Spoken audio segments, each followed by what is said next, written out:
जुमेरात को पार्लियामेंट की कार्रवाई वक्फे सवालात के साथ शुरू हुई, लेकिन अडानी रिश्वत मामला और संबल तशद्दुद पर बहस का मुतालबा करते हुए अपोजिशन पार्टियों के कायदीन ने हंगामा शुरू कर दिया।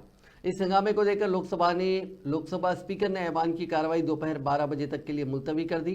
12 बजे के बाद ऐवान की कार्रवाई जब दोबारा शुरू हुई तो वक्फ बिल पर तश्कील जेपीसी के चेयरमैन जगदम्बिका पाल ने मजीद वक्त का मुतालबा करते हुए मुतालिका करारदाद लोकसभा में पेश की।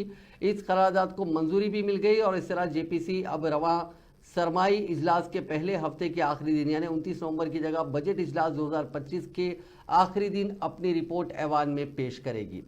वहीं अडानी ग्रुप मामले में मुबैना बेज़ाब्तियों की तहकीकात के लिए मुश्तरका पार्लिमानी कमेटी के क़याम का मुतालबा करते हुए राज्यसभा में जुमेरात को भी अपोजिशन अरकान का हंगामा जारी रहा और ऐवान की कार्रवाई दिन भर के लिए मुलतवी करनी पड़ी।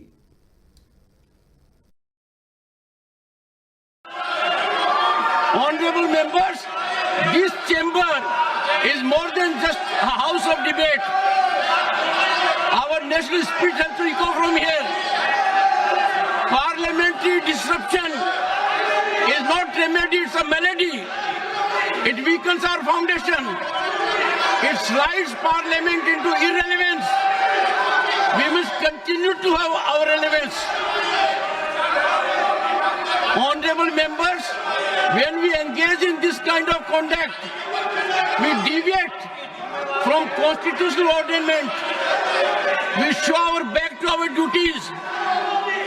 If Parliament strays from its constitutional duty to represent people's hopes and aspirations, it is our duty to nurture nationalism, further democracy. I urge you all to embrace the spirit of meaningful dialogue. Let us return to tradition of आप जिस मुद्दों पे चर्चा करना चाहते हैं उन सब मुद्दों पर चर्चा करने का पर्याप्त समय दिया जाएगा।